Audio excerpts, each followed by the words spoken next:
അപ്പോൾ ഞാൻ ഇന്ന് വീട്ടിൽ ബോറടിച്ചിരിക്കണമായിരുന്നു കേട്ടോ. അപ്പോൾ അനുരാധയ്ക്ക് ഞാൻ മൈലാഞ്ചി ഇട്ട് കൊടുക്കാമെന്ന് വിചാരിച്ച് അങ്ങനെ ഞാൻ ഇപ്പോൾ മൈലാഞ്ചി ട്യൂബൊക്കെ ആയിട്ട് ഇപ്പോൾ അനുരാധയ്ക്ക് മൈലാഞ്ചി ഇട്ട് കൊടുത്തുകൊണ്ടിരിക്കണം കേട്ടോ. അപ്പോൾ ഞാൻ ആദ്യം തന്നെ ഒരു ഫ്ലവറിൽ സ്റ്റാർട്ട് ചെയ്തിട്ടുണ്ട്. പിന്നെ ഞാൻ എന്തോ എൻ്റെ ഇഷ്ടത്തിന് ഇങ്ങനെ കുറേ ഡിസൈൻസൊക്കെ ഇടണം കേട്ടോ. അപ്പോൾ പ്രത്യേകിച്ച് ഡിസൈനൊന്നും അറിയില്ലെങ്കിലും ഞാൻ വെറുതെ ഇങ്ങനെ ഇട്ടുകൊണ്ടിരിക്കണേ. അപ്പം അതിൻ്റെ ഇടയിലാണെങ്കിൽ എൻ്റെ കരിപ്പെണ്ണാണെങ്കിൽ എന്നെ മൈലാഞ്ചി ഇടാനേ സമ്മതിക്കാനുള്ള അങ്ങോട്ടും ഇങ്ങോട്ടൊക്കെ ചാടി കളിക്കണം കേട്ടോ. അപ്പം ഞാൻ ഒരു കണക്കിനാണ് ഇട്ടുകൊണ്ടിരുന്നത്. എൻ്റെ മടി കയറിയിരിക്കുക. എന്നിട്ട് കുറച്ച് കഴിയുമ്പോഴത്തേക്കും നേരെ മൈലാഞ്ചി ഇടുക, പൊക്കത്തൂടെ ചാടുക. അങ്ങനെയൊക്കെ ആയിരുന്നു. ഇതേ ഫ്രണ്ട്സ് എൻ്റെ മടി കയറിയിരിക്കണം കേട്ടോ.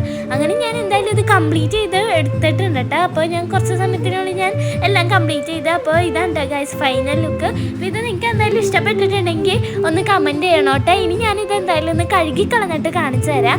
അപ്പോൾ ഫ്രണ്ട്സ് ഇതാണ് കഴുകി കളഞ്ഞിട്ടുള്ള റിസൾട്ട്. അപ്പോൾ ഇഷ്ടപ്പെട്ട എല്ലാവരും ഒന്ന് ലൈക്കും ഷെയറും സബ്സ്ക്രൈബും ചെയ്യണേ. അപ്പോൾ ഇത്രയുള്ള അടുത്ത വീഡിയോ കാണാതിരിക്കും. Bye bye.